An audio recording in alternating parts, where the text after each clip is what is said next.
Okay, so now we have constructed the Lebesgue measure. We know that it is a countably additive measure. We saw some examples. We will be looking at finer properties of the measurable sets, how to approximate it with nice sets like compact sets, F sigma sets, G delta sets and things like that. And we will also compare it with the Borel sigma algebra, which we already talked about earlier. So, let me write down some things now as questions, and we will take it up later, and then we will go on to look at some finer properties of measurable sets. Okay. So, let us recall, we have Rn, we have the Lebesgue measure, the Lebesgue sigma algebra, and we have the Lebesgue measure M, right. Okay. So, recall that the Borel sigma algebra. So, this is what we initially defined, Borel sigma algebra of Rn, right. So, what was this? This was the smallest sigma algebra, smallest sigma algebra containing open set, sigma algebra containing open sets. So, we had looked at it, we had looked at examples in Borel sigma algebra and so on. So, note that open sets are inside Lebesgue sets, right, inside the Lebesgue sigma algebra, that is by definition itself it will follow. So, since this is a sigma algebra, it will also follow that the sigma algebra generated by open sets will also be here, which means the Borel sigma algebra, which is generated by the open sets, will be contained in the Lebesgue sigma algebra, right. So, this is a rather large collection, and of course, all these are subsets of Rn. So, these are all contained in 2 to the Rn. 2 to the Rn, by this we mean the power set of, right, power set of Rn. We started with that, right, on we defined M star on the power set of Rn. The outer measure was defined on the power set of Rn, and then we restricted it to L of R. So, there are two questions whether these are equal, there is equality at any level. So, maybe let me write it as a question. One is B of Rn, that is the Borel sigma algebra, is it equal to the Lebesgue sigma algebra? Okay. So, answer is no. Okay. We will see examples later. 2 is the Lebesgue sigma algebra equal to the power set? Well, here also the answer is no, answer is no. We will construct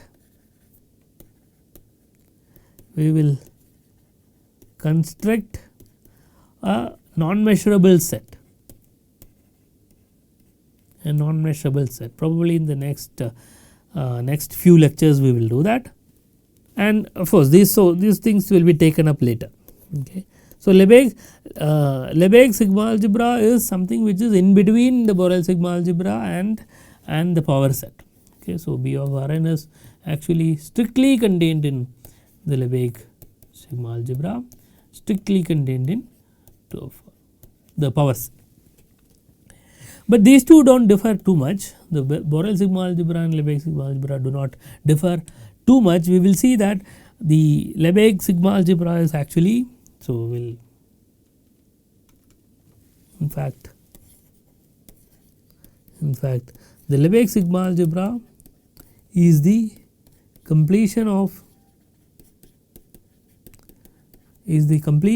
the Borel sigma algebra with respect to the Lebesgue measure.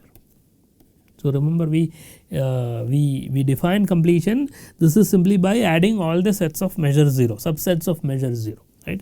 So, if you start with Borel sigma algebra and add subsets of measure 0, you will get the Lebesgue sigma algebra. Okay. So, now let us look at finer properties of the Lebesgue sets. So, let us say finer properties finite properties. So, I can write it as a theorem. So, if before we state the theorem, so if I have a measurable set, well, I already know that for every epsilon positive there exists an open set O such that measure of O minus E is less than epsilon, right. I will not use M star anymore because these are all measurable sets. So, I will just use M. We also know that for every epsilon positive there exists. So, O, the open set O is such that it is bigger than E, right.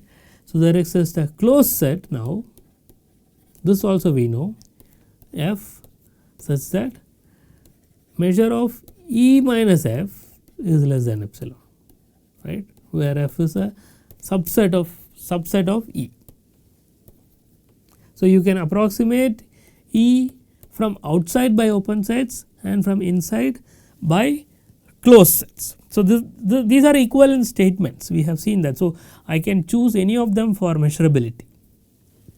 So, let me write another theorem. Suppose E is a measurable set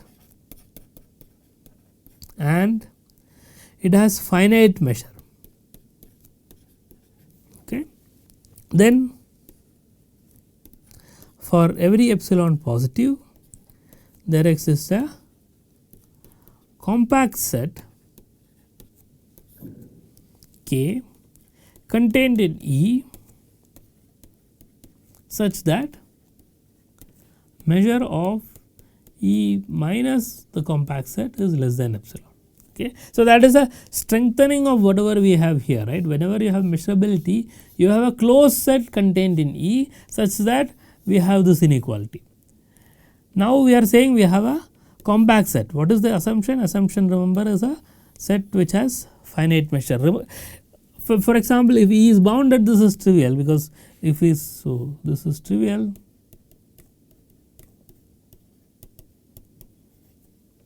If E is bounded, because the closed set F contained in E implies F is bound, F is compact. Okay. So, this will already imply that, but E need not be bounded. Okay. So, that is a exercise. So, here, well, you can convince yourself about this. So, simple exercise. Construct a set E contained in the real line, measurable such that measure of E is finite and E is unbounded. Okay. Think of union of intervals which are unbounded. Okay, so let us prove this.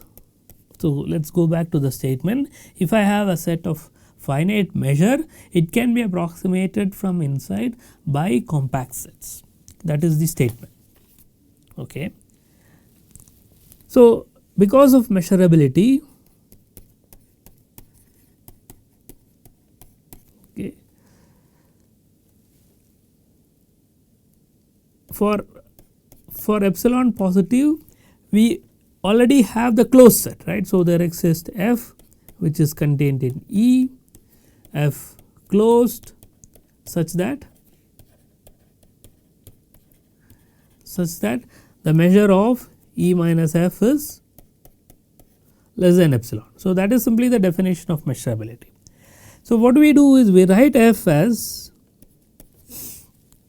union, let us say L equal to 1 to infinity, F intersected with closed ball of radius L centered at 0. Okay. So, this is the closed ball of radius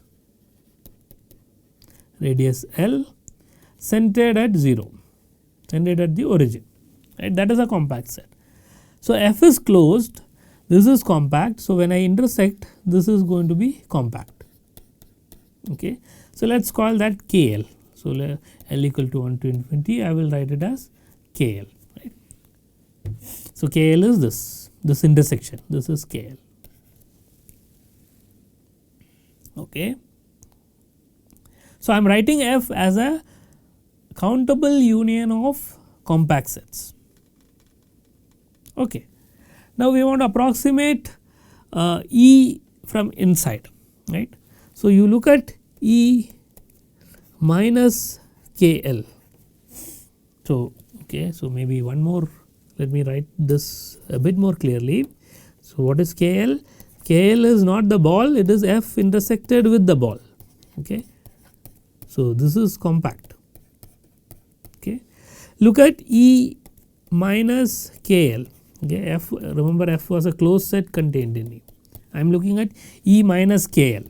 Okay. KL is contained in F because it is F intersection something. I am looking at E minus KL. Well, what happens to this? KL's increase to F, right. KL's increase to F. So, E minus KL will decrease to E minus F. Okay, so, this you can check, this is a trivial set theoretic exercise. But I know that the measure of E minus F, this is less than epsilon, that I know, given epsilon I have this F, right. So, measure of E minus KL will decrease to measure of E minus F, right. This is from the general theorem. General theorem.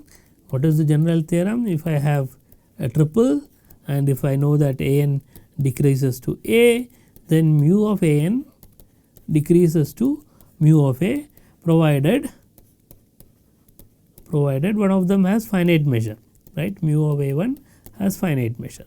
Here everything is bounded, right. So, all these things are finite. So, there is no problem. E minus K1 M of E itself is finite. So, let us see why we can use this. So, M of E is finite. So, all these are finite quantities and so this theorem applies.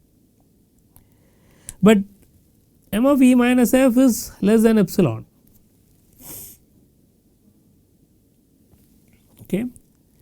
So, this will have to be less than epsilon after some time, right. So, for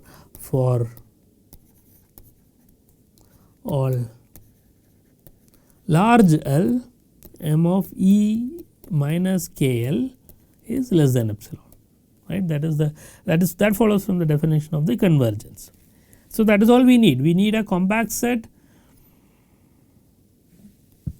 We need a compact set K such that M of E minus K is less than epsilon. So, we have proved that. So, that is one finer property. So, if I have a set which has finite measure, I can approximate it from inside using compact sets. So, let us look at one more such result. Suppose M of E is finite, then there exists a finite union, we will call that F to be equal to union Qj, j equal to 1 to n. What are Qj? Qj closed cubes such that measure of E delta F. So, that is the symmetric difference that is less than epsilon. Okay. So, of course, then given epsilon, okay, so let me write this part again, given epsilon positive, there exists a finite union F such that E delta F. So, what is E delta F? E delta F is the symmetric difference. So, this is E minus F union F minus E.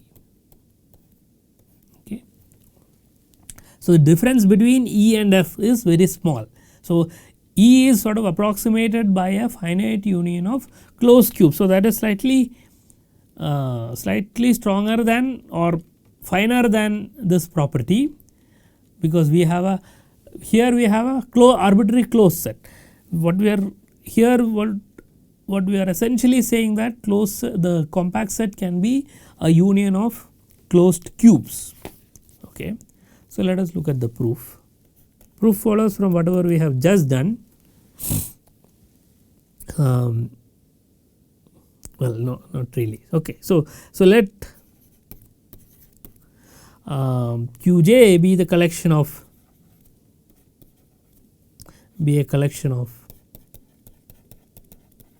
closed cubes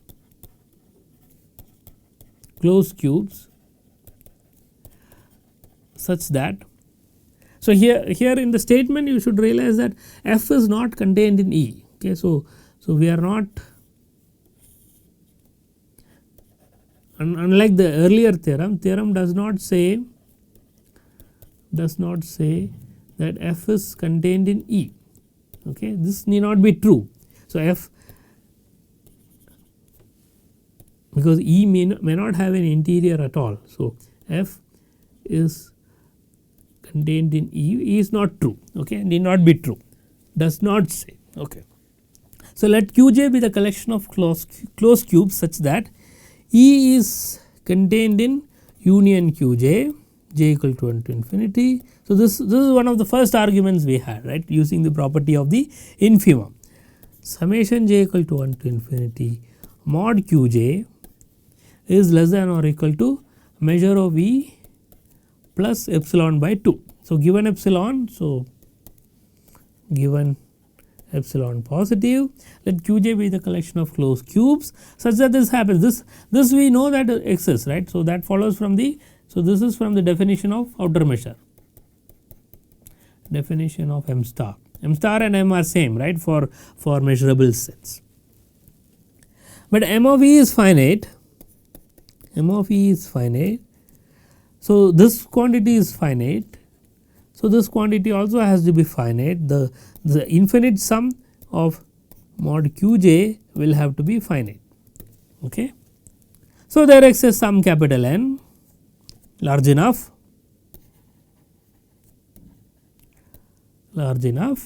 so that the tail of the series is small. That means summation j equal to n plus 1 to infinity now. So that is the tail of the series, right. So this is the tail of the series. Series converges. So the tail of the series will have to be small, is less than to epsilon by 2. I can do this. So I can choose a large enough n so that this happens. Okay. So just take the remaining to be your f. Okay. So take capital F to be union Qj, j equal to 1 to n. Okay. The remaining is sort of taken care here. Whatever remaining you in the union you take it to be f. So f is a, so this is a union of finite union of closed cubes. And we want to say f approximate, claim is that measure of E delta f is small, is less than epsilon. Okay, maybe less than or equal to. Okay, let us see why. So measure of E delta f, well, what will be this? This is measure of E delta f is E minus f union f minus E, that is the definition of the symmetric difference. Okay. But these are disjoint, right, that is easy to see. So if this is E and this is f, so let us say this is E, this is f, E minus f, this portion is E minus f and this portion is f minus E. So they are disjoint. Okay, the intersection part is not there. Okay. So because M is a measure, this becomes M of E minus f plus M of f minus E. Okay. which is less than or equal to measure of union j equal to n plus 1 to infinity qj. Let me write down and then explain, plus m of union j equal to 1 to infinity qj minus e. Okay, let us see why. Okay.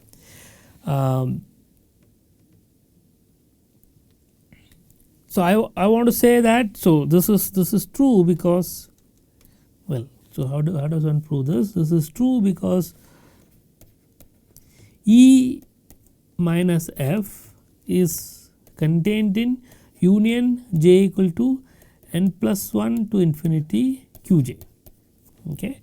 That is easy because E is contained in, because E itself is contained in the full union j equal to 1 to infinity qj, and you are throwing out the first n by subtracting f. Similarly, f minus e, so what is f minus e? This is j equal to 1 to n qj minus e, of course will be contained in j equal to 1 to infinity qj minus e, right. You are taking a much bigger set. So, this is true, and this is of course less than or equal to, I can apply subadditivity here. Okay. So, I will get summation j equal to n plus 1 to infinity, m of qj is simply the volume of qj, right. M of qj is m star of qj equal to mod qj, plus summation j equal to 1 to infinity, remember these are all finite qj, minus m of e. So, this has to be justified. So, I am saying this portion is less than or equal to whatever is written here. So, let me write down that. So, this is because m of union j equal to 1 to infinity qj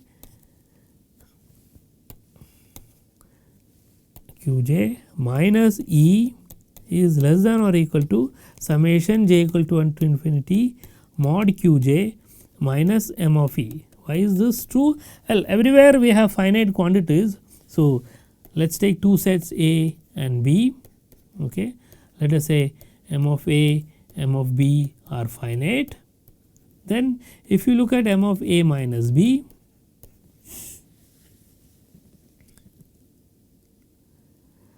this I can write this as, so start with m of A, I write it as m of A minus B. Okay, so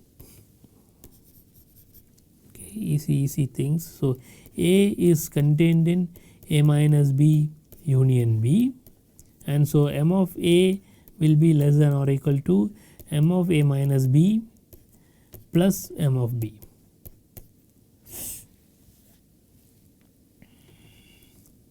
Okay, so use that, you will get this one.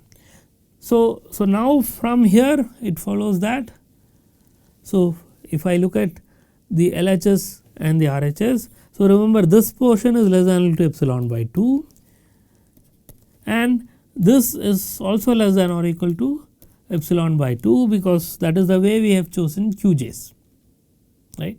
So, we have chosen qj with this property. Okay. So, both of them put together will give me that, hence we get m of E delta f to be less than epsilon. Okay. So, that finishes the proof.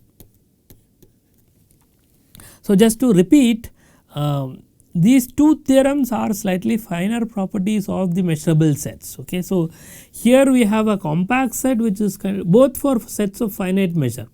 So, here we have a compact set and we have an inclusion. Okay. Here we have, we do not have we have a compact set, but the compact set is much more explicit in the sense that it is actually union of closed cubes, but then we do not have this portion that f need not be contained in E, unlike here k contained in E. Okay. So, that is the point you should understand, but then the conclusion is that conclusion is that if you take the symmetric difference, right. So, E is like this, F is like, F can be like this. So, if E is this and F is this, then the symmetric difference is this part, that is very small, which means that F and E are very close to each other, right. So, E can be approximated by union of intervals. So, that is what we have. Okay. So, this is a good point to stop. So, what we have done so far is complete the construction of the Lebesgue measure and look at certain finer properties of the measurable sets.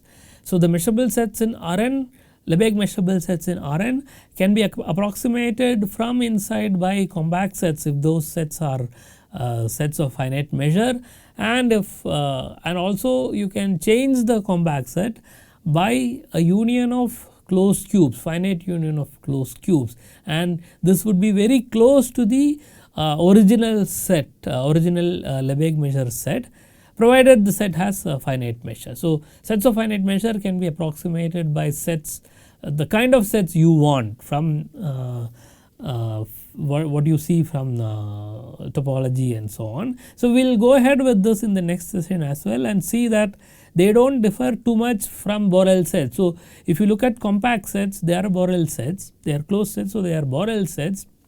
Similarly, the union of closed cubes you have seen, they are also Borel sets. So, we are trying to say that a Lebesgue set is very close to a Borel sets, and that is how we prove that the Lebesgue sigma algebra is the completion of the Borel sigma algebra. So, we will take up that in the next sessions.